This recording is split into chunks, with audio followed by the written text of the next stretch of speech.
Hello guys, welcome to our own YouTube channel. हम programming in C कर रहे थे, एक पार्ट हो चुका था और बोला था थोड़ा सा शॉर्ट में लेके चलेंगे ताकि जल्दी जल्दी आपको कंप्लीट हो सके आपका सिलेबस और समझ आए आपको इस तरह से।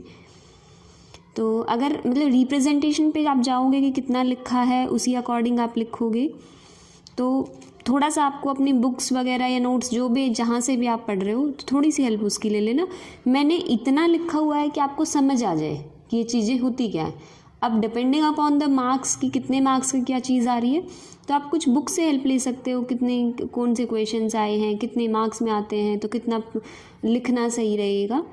तो यहाँ अगर मैं सारा आपको पहले लिख के और फिर समझाने लगी तो मे बी आपके एग्ज़ाम्स हैं नियर, तो बेटर यही होगा कि मैं आपको इतना पोर्शन लिखूं कि आपको इजीली समझ पाओगी वो चीज़ें होती क्या हैं। क्योंकि आपको अगर समझ में आ गया तो लैंग्वेज में लिखना is not a big deal. तो आपको मेन फोकस यहाँ जो करना है वो है समझने पे कि चीज़ें होती क्या है। आप ट्रांसलेशन खुद भी कर सकते हो। आई नो आप एमएससी कर रहे हो, इजीली आप पूरा का पूरा ट्रांसलेशन करके और लिख सकते हो पूरे लैंग्वेज में। Got it. तो आज का टॉपिक होगा हमारा वेरिएबल्स एंड कांस्टेंट्स। दो चीज़ें होंगी प्रोग्रामिंग लिखते टाइम, या प्रोग्राम लिखोगे जब भी C++ या सी प्रोग्राम लिखोगे, तो एक वेरिएबल होते हैं, कांस्टेंट होते हैं। आप मैथ्स के स्टूडेंट हो तो आपको ये चीज़ें क्लियर हैं बिल्कुल कि वेरिएबल क्या होता है, कांस्टेंट क्या होता है। बट स्टिल एक बार देख लेते हैं। सबसे पहले वेरिएबल के बारे में बात करेंगे हम, देन कांस्टेंट के बारे में। All data processed by a program is stored either as a variable or as a constant। जितना भी डाटा प्रोग्राम में है तो वो या तो वेरिएबल में स्टोर होगा, वो एज अ वेरिएबल स्टोर कर सकते हो, या एज अ कांस्टेंट। वेरिएबल क्या है? वेरिएबल जो है वो कंप्यूटर की मेमोरी में मेमोरी लोकेशंस हैं। ठीक है, वेरिएबल्स क्या हैं? वेरिएबल्स जो हैं वो कंप्यूटर की मेमोरी में मेमोरी लोकेशंस हैं जहाँ तुम डाटा होल्ड कर सकते हो। ठीक है, एक वेरिएबल की अलग अलग वैल्यूज़ हो सकती हैं पूरे प्रोग्राम, जब भी प्रोग्राम एग्जीक्यूट होगा या रन करेगा प्रोग्राम, तो अब ज़रूरी नहीं है कि वेरिएबल की वैल्यू अगर एक बार जो वैल्यू आ गई वही रहेगी throughout the program. No, जो वेरिएबल की वैल्यू आपकी आई है वो चेंज होके अगर प्रोग्राम रन हो रहा है, आगे कुछ और वैल्यू है, एडअप हो रहा है, सब्ट्रैक्ट हो रहा है, तो वो वैल्यू चेंज हो सकती है क्योंकि नाम ही आपको सजेस्ट कर रहा है इट्स वेरिएबल। सो वैल्यू जो है वो मे वेरी। नेक्स्ट, वेरिएबल नेम जो है वो यूज़र फ्रेंडली होना चाहिए। अगर यूज़र फ्रेंडली नहीं लेते हो तो कोई प्रोग्राम में मिस्टेक बिल्कुल नहीं आएगी, बस समझने में दिक्कत होगी। अब आप मान लो सम फंक्शन कर रहे हो और सम फंक्शन में मान लो आपको a+b करना है, तो आप सम अगर वेरिएबल का नाम सम रखोगे तो इजीली अंडरस्टूड होगा कि आपको दो नंबर्स का या ज़्यादा नंबर्स का सम करना है। अगर तुम इस सम की जगह स्टूडेंट ले दो तो प्रोग्राम, क्योंकि C++ में कहीं स्टोर नहीं है सम का मतलब ये होता है, आपको वैसे भी लिखना पड़ेगा सम इज इक्वल्स टू a+b। अगर आप स्टूडेंट इक्वल्स टू a+b लिखते हो तो स्टूडेंट की वैल्यू होगी दोनों का सम। ठीक है, तो ये कहीं नहीं लिखा है कि भाई सम जो है वो ऑलरेडी स्टोर होगा। वेरिएबल नेम शुड बी कि आप कर लो तो अच्छा है, यूज़र फ्रेंडली होना चाहिए। ठीक है, अगर आप नहीं करते हो तो दैट्स नॉट अ प्रॉब्लम, कोई मिस्टेक नहीं आएगी, प्रोग्राम में कोई एरर शो नहीं होगी। बस इतना है, समझने में जब कोई पढ़े तो समझ नहीं आएगा स्टूडेंट क्या है। अगर आप सम लिख दोगे तो एटलीस्ट उसे पहले ही आइडिया हो जाएगा कि आप फंक्शंस में, इस फंक्शन में सम निकालना चाहते हो। ठीक है, नेक्स्ट है वेरिएबल डिफाइन और वेरिएबल डिक्लेयर। कुछ रूल्स हैं वेरिएबल को डिफाइन करने के और डिक्लेयर करने के। डिफाइन कैसे करते हो तुम किसी भी वेरिएबल को, कि वेरिएबल का नाम ऐसा होना चाहिए, यहाँ से शुरू होना चाहिए, इस तरह का होना चाहिए।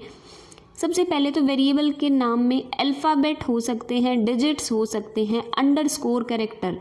जैसे अगर मैं कहूँ स्टूडेंट नेम, कोई चीज़ लिखनी है हमें स्टूडेंट नेम, तो स्टूडेंट अंडरस्कोर नेम ऐसे लिख सकते हो। ठीक है, it must begin with N alphabet. किसी भी वेरिएबल का नाम हमेशा अल्फ़ाबेट से ही शुरू होगा। नेक्स्ट, कहीं भी ब्लैंक स्पेस या कॉमा अलाउड नहीं होता। तुम अगर स्टूडेंट नेम एक टाइप का लिख रहे हो, स्टूडेंट नेम इस तरह का कोई वेरिएबल है स्टूडेंट नेम, तो ये गलत होगा क्योंकि यहाँ स्पेस आ गया। स्टूडेंट कोमा नेम कर देते हो तो भी ये गलत होगा क्योंकि ये दो गिने जाएंगे। ठीक है, तो आपको ये पता चल गया होगा कि आपको ये अंडरस्कोर का मतलब क्या है कि आप इसको एक साथ आप अलग अलग लिखो ताकि पढ़ने में इजी हो जाए, बट स्टिल इसका मतलब यही है कि स्टूडेंट ये स्पेस का काम करेगा, लेकिन इसे स्पेस रीड नहीं करना है, अंडरस्कोर, ठीक है। तो स्टूडेंट नेम, वैसे आपने स्पेस छोड़ दिया तो वो गलत हो जाएगा। नेक्स्ट, रिजर्व्ड कीवर्ड आप यूज़ नहीं कर सकते हो, कोई भी अगर फंक्शन में रिजर्व्ड है वो कीवर्ड तो वो आप यूज़ नहीं करोगे कहीं भी पूरे वेरिएबल को डिफाइन करने के लिए, ठीक है, क्योंकि कुछ कुछ चीज़ें तो रिजर्व होती हैं, जैसे आगे चल के बताऊंगी इंट, फ्लोट, ये रिजर्व्ड है ये कीवर्ड, तो आप इन्हें यूज़ नहीं कर सकते एज अ वेरिएबल नेम, क्योंकि इनका एक अपना मतलब होता है, ठीक है। तो जिन जिन टर्म्स का अपना एक मीनिंग है आप उसे एज अ वेरिएबल नेम बिल्कुल डिफाइन नहीं कर सकते हो। आपका वेरिएबल ऐसा होना चाहिए जो कंप्यूटर में, प्रोग्रामिंग में अपना मतलब नहीं लेता हो, क्योंकि जिस वर्ड का अपना एक मीनिंग है उसे आप वेरिएबल नेम लोगे तो वो प्रोग्राम में कंफ्यूज हो जाएगा कि यहाँ इंटीजर है या इंट है या वेरिएबल का नाम है। Okay, next moving to the declaration of variable. Variable को तुम डिक्लेयर कैसे करोगे? हर वेरिएबल को डिक्लेयर करना ज़रूरी होता है। अगर तुम कोई भी वेरिएबल तुमने लिया है, ए और बी दो वेरिएबल्स लिए हैं, तो उन वेरिएबल्स को पहले डिक्लेयर करना पड़ता है अगर तुम प्रोग्राम में उसे यूज़ करना चाहते हो। उस डिक्लेरेशन में क्या क्या होता है? वेरिएबल का नाम होता है और जिस टाइप का डाटा उस वेरिएबल में तुम स्टोर करना चाहते हो वो टाइप होता है, मतलब डाटा टाइप होता है।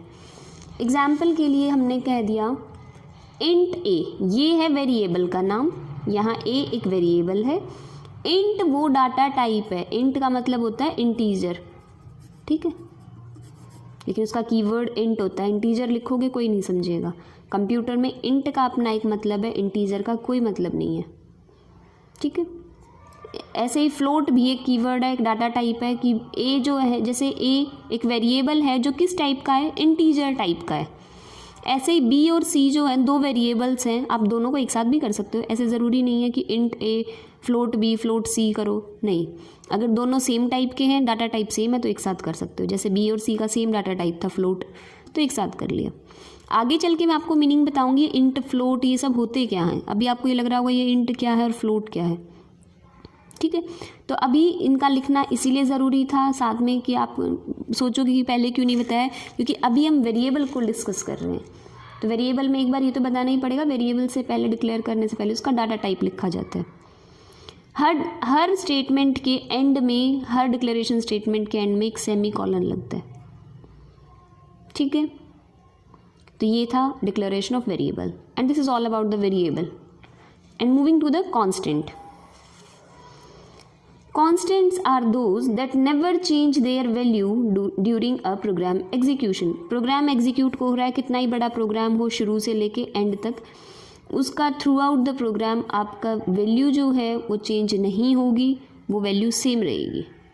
अगर ए की वैल्यू शुरू में 10 हो गई तो थ्रू आउट द प्रोग्राम जहाँ भी ए यूज़ होगा उसकी वैल्यू 10 ही रहेगी, क्योंकि that will be the constant.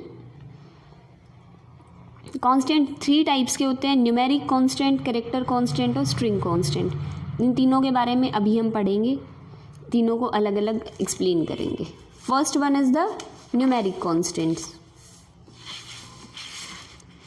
Numeric constant दो तरह के होते हैं, इंटीजर या फ्लोटिंग पॉइंट। मैंने पीछे भी यूज़ किए थे वर्ड इंट और फ्लोट। इंटीजर न्यूमेरिक कांस्टेंट वो होते हैं जिसमें 1 डिजिट हो, ठीक है, और कोई भी डेसिमल वैल्यू ना कंटेन करता हो। जो इंटीजर कौन से होते हैं? जिसमें सिंगल डिजिट के हों और डेसिमल वैल्यू कंटेन ना करें। नेक्स्ट, फ्लोटिंग पॉइंट कौन सा होता है? फ्लोटिंग पॉइंट होता है जिसमें एक डिजिट डेसिमल से पहले हो और एक डिजिट एटलीस्ट डेसिमल के बाद हो। एटलीस्ट 1 डिजिट, ज़्यादा होंगी तो कोई प्रॉब्लम नहीं है, एटलीस्ट 1 डिजिट पॉइंट से पहले हो, 1 डिजिट बाद में हो, ठीक है। और डिजिट्स के बीच में कहीं भी ना इसमें कोमे अलाउड है, कोमा अलाउड नहीं है, ना तो इंटीजर में ना फ्लोट पॉइंट में। इसको हम एग्जाम्पल के लिए बोल सकते हैं जैसे 3, 8, ऐसे ही फ्लोट वाले के लिए बोल सकते हैं 4.2, 7.8। तो न्यूमेरिक दो तरह के, या तो पॉइंट वाले या बिना पॉइंट वाले। बिना पॉइंट वाले को इंटीजर बोलते हैं और पॉइंट वाले को फ्लोट।